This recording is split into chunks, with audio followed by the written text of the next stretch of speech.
Meskipun terlihat senyap di bursa transfer, PSM Makassar diam-diam menyusun skuad yang lebih kompetitif. Bernardo Tavares membentuk trio lini penyerangan yang dinilai bakal ngeri karena diisi mayoritas pemain dari negeri Samba. Padahal sebelumnya skuad Juku Eja kesulitan mendatangkan pemain karena masalah finansial dan utang yang menumpuk. Kini PSM perlahan bangkit menjadi salah satu klub dengan market value termahal di Super League. Gak heran PSM menjadi satu-satunya harapan klub dari timur Indonesia untuk mewakili Asia di musim depan. Cetak Gol coba merangkum kemajuan PSM Makassar keluar dari masalah kejutkan bursa transfer sebagai berikut.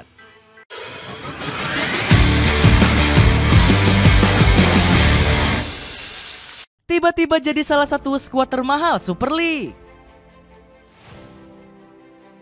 Jagat sepak bola tanah air dikejutkan dengan gebrakan besar PSM Makassar. Tanpa banyak drama, Laskar Juku Eja mendadak jadi salah satu tim dengan skuad termahal di Super League. Dilansir dari Transfermarkt, valuasi skuad mereka bernilai 80,1 miliar rupiah. Jumlah ini jauh lebih tinggi ketimbang klub besar lainnya seperti Persija Jakarta, Persebaya Surabaya, dan Bali United. Bahkan mereka menduduki peringkat ketiga dalam hal nilai pasaran pemain. Yuran Fernandes jadi penggawa termahal PSM dengan bandrol nyaris 7 miliar rupiah. Lonjakan ini cukup mengejutkan mengingat Juku Eja sempat tersandung masalah besar. Di tahun 2022 silam, para supporter digemparkan dengan kasus hutang mencapai 14,9 miliar rupiah. Kejadian ini bermula saat manajemen melobi pengusaha bernama Sheshi Erisoya. Para petinggi berniat meminjam uang untuk biaya operasional klub pada periode 2016 hingga 2019. Namun pinjaman ini tak kunjung dibayarkan oleh manajemen PSM sampai jatuh tempo di tahun 2022. Bahkan para petinggi klub seperti Munafri Arifudin serta Sadikin Aksa sempat mengirim cek palsu. Pihak Erisoya yang geram langsung membawa masalah ini ke ranah hukum. Mereka juga sempat mengadukan API serta Aksa ke PSSI dan FIFA supaya dijatuhi sanksi. Namun masalah ini perlahan mampu dibenahi oleh manajemen PSM dengan pelunasan cicilan. Pada Agustus 2023 silam, hutang yang tersisa dilaporkan tinggal 2,1 miliar rupiah. Meski begitu, kisru ini sempat mempengaruhi performa PSM di dalam lapangan hijau. Buktinya pasukan Ayam Jantan langsung terjun bebas ke peringkat 11 di musim 2023-2024. Tercatat mereka mengantongi 12 kekalahan dan hanya sanggup mengumpulkan 44 poin. Padahal PSM baru saja menjadi kampion Liga 1 di musim sebelumnya. Filosofi Samba yang cukup kental. Kegagalan PSM menembus papan atas mulai dibenahi menjelang Liga Super dimulai. Laskar Juku Eja kini aktif memperbaiki diri demi bersaing di kompetisi teratas di tanah air. Langkah pembenahan manajemen dimulai dengan mempertahankan Bernardo Tavares. Tavares dinilai sudah memahami keadaan ruang ganti PSM karena sudah memimpin selama 3 tahun.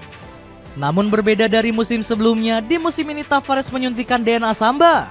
Pelatih berkepala pelotos ini langsung bergerak dengan mengamankan Alex Tengke.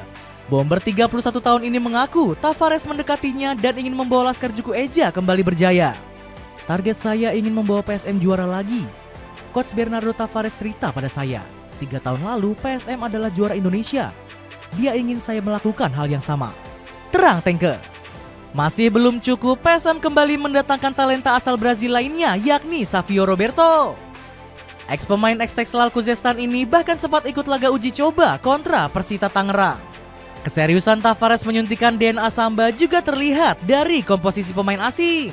Bagaimana tidak, 4 dari 6 legiun asing PSM Makassar berasal dari Brazil. Sebelumnya PSM juga sudah menggait Lucas Diaz sebagai winger anyar di musim depan. Dengan demikian, Tavares bisa memanfaatkan trio Brazil sebagai senjata mematikan di lini depan. Rombakan besar di lini depan juga diprediksi bakal mengobrak-abrik para rival di Liga Super. Di lain sisi, tambahan amunisi ini awalnya tak disangka Tavares mengingat PSM masih punya keuangan labil. Jika ingin memiliki pemain yang baik dan menjaga penonton, kita hanya perlu memilih pemain. Kita tidak punya uang. Jika kita tidak membuat stadion penuh, bagaimana kita akan punya uang? Ini adalah fakta kita.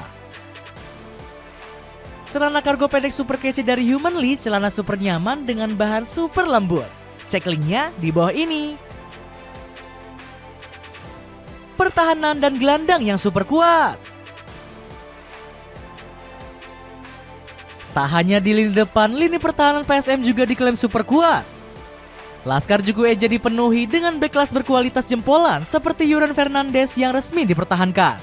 Yuran bisa bertukar peran sebagai bek tengah kidal dengan Aloisio Neto selama masih disangsi PSSI.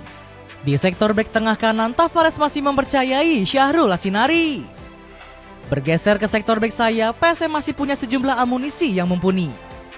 Duet Victor Luis di kiri dan Mufli Hidayat di sebelah kanan dipastikan akan tetap dipertahankan di musim depan. Komposisi bek sayap juga bakal bertambah dengan kembalinya Edgar Amping dari masa pinjaman. Jebolan EPA PSM ini punya pengalaman memperkuat timnas Indonesia U20. Sementara itu, posisi gelandang dipenuhi dengan bakat lokal yang berkualitas. Salah satunya adalah Victor Detan yang memperkuat timnas Indonesia di berbagai kelompok umur. PSM juga mengandalkan pemain veteran seperti Rizky Pelu yang kembali dari Persita Tangerang. Kualitas gelandang PSM bahkan semakin sempurna dengan kedatangan Lucas Diaz. Pasalnya Diaz memiliki pengalaman berkompetisi di Liga Arab Saudi dan juga di Eropa. Gelandang 28 tahun ini juga bisa bermain di posisi lainnya seperti penyerang sayap. Ditambah Diaz memang bertekad untuk mencetak sejarah selama berseragam pasukan Ramang.